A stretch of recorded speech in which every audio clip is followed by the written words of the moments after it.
Indonesia Investment Authority (INA) ikut terlibat dalam proyek infrastruktur seperti Jalan Tol Bakaheni, Terbanggi Besar (BTB) dan Belawan New Container Terminal (BNCT). Meski memiliki economic benefit cost ratio yang tinggi, proyek-proyek tersebut tetap membutuhkan intervensi strategi dan dukungan modal jangka panjang. Jalan Tol Bakaheni Terbanggi Besar tercatat memiliki EBCR 2,59, sementara Belawan New Container Terminal sebesar 1,90. Menurut INA, angka tersebut tidak serta-merta mencerminkan kondisi awal proyek sebelum keterlibatan lembaga pengelola investasi negara tersebut.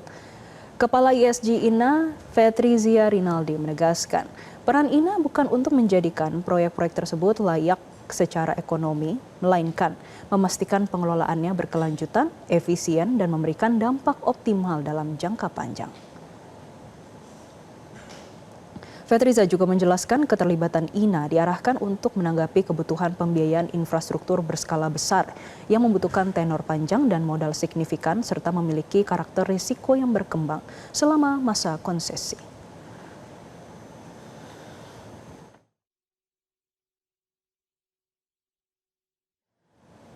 Pemirsa, langsung saja kami ajak Anda untuk bergabung bersama dengan CEO Indonesia Investment Authority (INA), Bapak Rida Wirakusuma, untuk membedah arah kebijakan investasi Indonesia menjelang 2026. Mulai dari sektor kunci hingga bagaimana INA menyeimbangkan profitabilitas dengan kontribusi nasional. Selamat pagi, Pak Rida. Selamat pagi. Pak Rida, ini dibentuk dengan mandat ganda, yaitu memberikan imbal hasil komersial, tapi di satu sisi juga mendukung pembangunan ekonomi nasional. Yang menjadi pertanyaan, ini tentunya penuh tantangan karena memiliki dua mandat yang bisa dikatakan agak berseberangan, Pak. Lalu bagaimana menerjemahkan dalam strategi investasi INA selama ini? Iya, jadi kalau bahasa Inggrisnya tuh oksimoron gitu ya. Yang satu inginnya kita membantu development, tapi yang kedua juga kita harus memberikan commercial risk adjusted return. Nah, mungkin kalau dilihat secara naif itu mungkin bisa dianggap sebagai kelemahan. Tapi justru kita membuat itu menjadi sebuah kekuatan. Bagaimana caranya? Jadi setiap proyek yang kita jalankan itu harus memenuhi commercial risk adjusted return, tapi harus punya juga unsur developmentnya. Jadi kalau saya beri contoh, misalnya ada proyek yang nilai imbal baliknya tuh luar biasa bagus, misalnya IRR-nya bisa sampai 50%, tapi tidak ada nilai developmentnya, maka kami tidak akan melakukan proyek itu. Atau misalnya ada proyek yang unsur developernya bagus, misalnya ada jalan masuk ke jalan terpencil gitu, tapi tidak ada nilai komersialnya atau belum ada nilai komersialnya.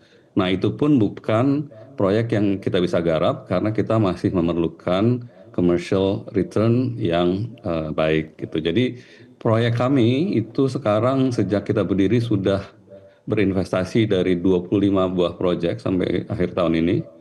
Itu semuanya memenuhi syarat bahwa setiap proyek harus mempunyai unsur development dan harus memenuhi kriteria commercial risk adjusted return.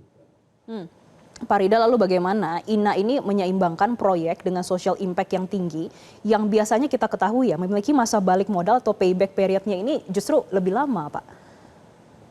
Iya, jadi kalau kami sebetulnya kalau dilihat ya, kami itu karena sudah memasuki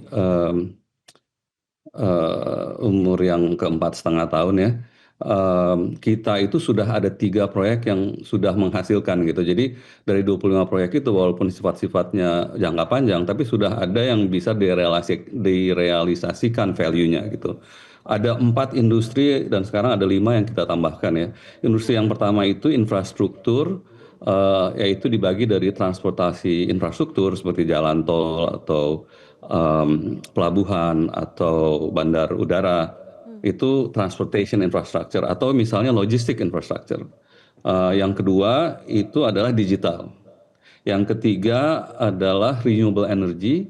Yang keempat bidang kesehatan dan yang kelima advanced material. Dan kami sudah melakukan investasi di keseluruh 5 itu. Dari hasil realisasi investasi yang kita sudah realisasikan ada 3 yang saya sampaikan tadi, itu satu menghasilkan imbal balik 17,5% tapi US dollar IRR-nya.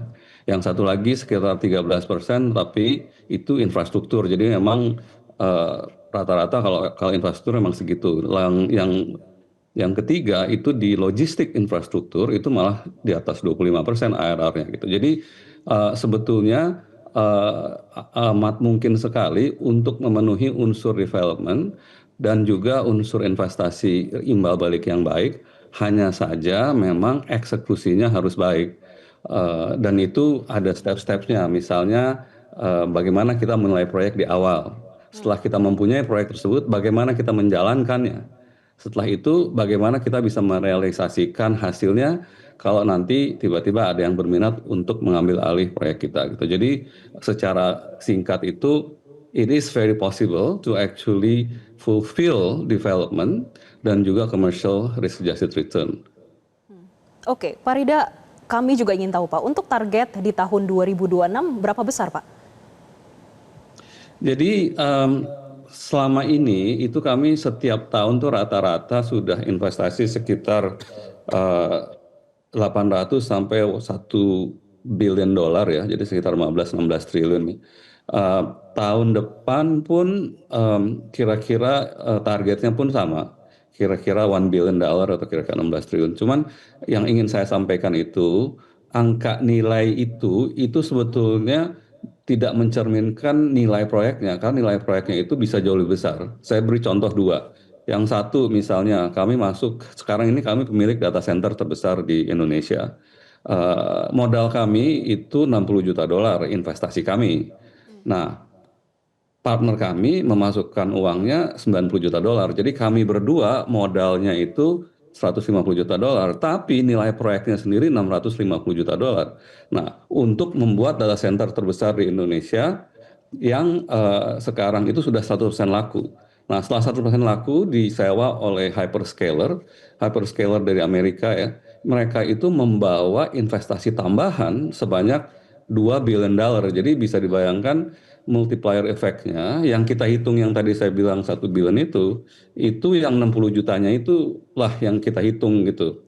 Jadi padahal sebetulnya investasi nilai proyeknya itu jauh lebih besar. Satu aja bisa dengan 60 juta dolar kami bisa membawa lebih dari 2 billion dollar dengan multiplier effect yang 40 kali.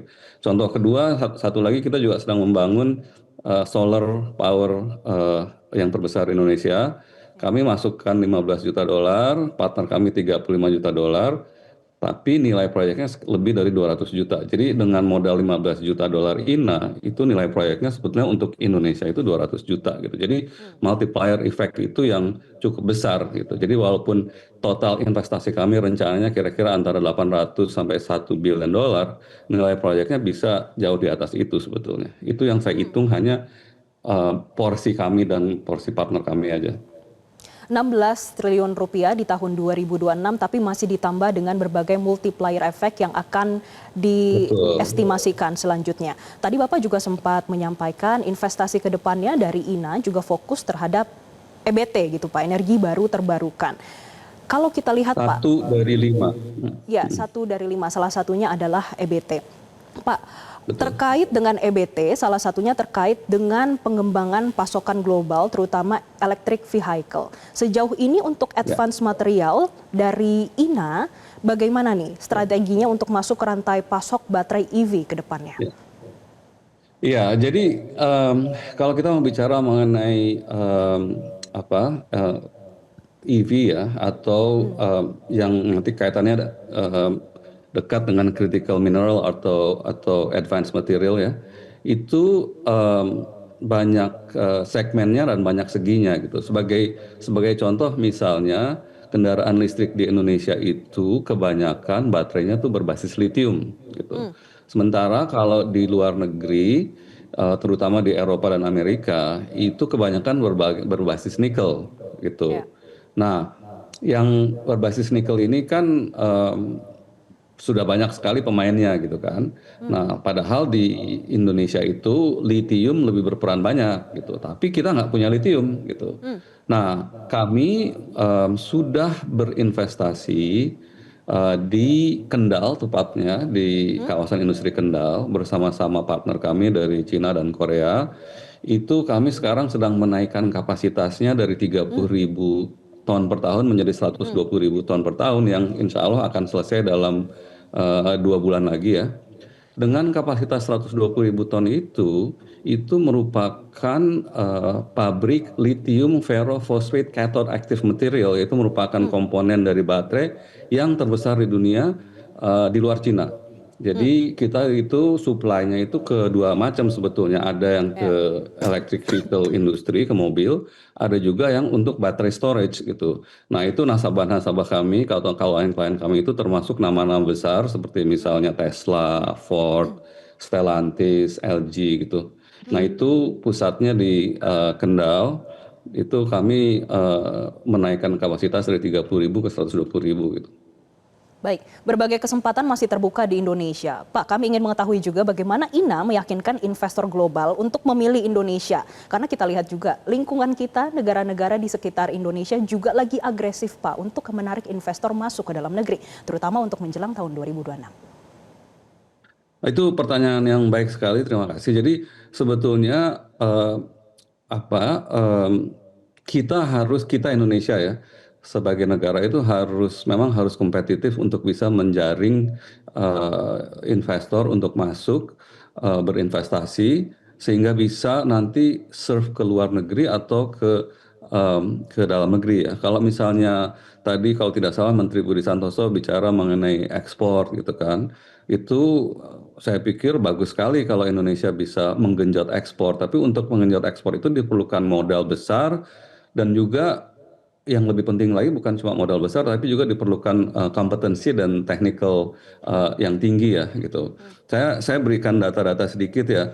Indonesia itu nilai ekspor kita itu kalau dibandingkan dengan GDP kita itu baru 22% gitu. Jadi GDP kita yang 1,49 T itu nilai ekspor kita hanya 22% dari GDP kita, PDB ya. Sementara tetangga-tetangga kita yang tadi Anda sampaikan itu, Vietnam itu nilai ekspornya itu 86% dari total GDP-nya. Kalau Thailand itu 70%. Kalau Singapura malah 178% ekspor lebih besar dari total GDP-nya. Jadi kita itu amat sangat kecil sekali 22%. Bagaimana sih kok kita nggak bisa tinggi gitu ya? Memang kendalanya mungkin ke satu ekosistem dari peraturan itu harus kita benahi. Kalau pengalaman kami pribadi sendiri, sebetulnya Indonesia itu punya banyak kelebihan. Kami itu berkompetisi dengan Vietnam dan Thailand pada saat kita ingin menjaring pengembangan pabrik lithium ferrofosfate cathode active material yang saya sampaikan tadi itu. Ya. Tapi akhirnya kami bisa meyakinkan pihak LBM dari China dan BRV dari Korea itu karena kita bilang regulasi kita akan bantu. Yang kedua, real estate di Kendal itu baik, cukup baik. Dari segi listrik baik, dari segi kesediaan air juga baik, dari segi labor cost yang cukup bersaing, terutama di Jawa Tengah itu juga baik. Jadi kita akhirnya bisa meyakinkan mereka. Tapi kita tidak selalu menang gitu karena pemerintah-pemerintah negara-negara lain itu juga biasanya memberikan red carpet service ya untuk Baik. para investor yang ingin berinvestasi di negara-negara tetangga-tetangga kita ini. Jadi kita harus selalu waspada dan harus selalu meningkatkan kompetitif kita untuk bisa bersaing. Pak Rida, terakhir kami ingin tahu juga nih Pak, untuk tahun 2026 kira-kira INA akan lebih banyak melakukan direct investment atau memperbanyak pembentukan thematic funds, ini seperti dengan mitra EDC Kanada ataupun GIC Pak? Jadi kita melihatnya itu selalu berinvestasi yang harus ada Indonesia Nexus-nya gitu. Jadi apakah kita itu direct di Indonesia sampai saat ini 90%, 95% itu kan direct di Indonesia atau kita berinvestasi bersama mitra kita kalaupun di luar tapi harus ada nexus kembalinya ke Indonesia gitu loh. Nah, karena memang perkembangan kita atau tujuan kita adalah ke satu membangun wealth untuk anak cucu kita melalui investasi yang tepat gitu.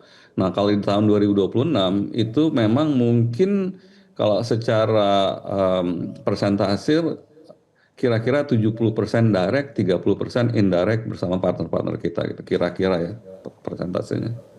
Oke, baik, terima kasih CEO Indonesia Investment Authority INA, Bapak Rida Wirakusuma, karena sudah membedah bagaimana arah kebijakan investasi Indonesia menjelang tahun 2026, mulai dari sisi sektor kunci dan bagaimana INA menyeimbangkan profitabilitas dengan kontribusi nasional. Terima kasih, Pak. Jelajahi cara baru mendapatkan informasi. Download Metro TV Extend sekarang.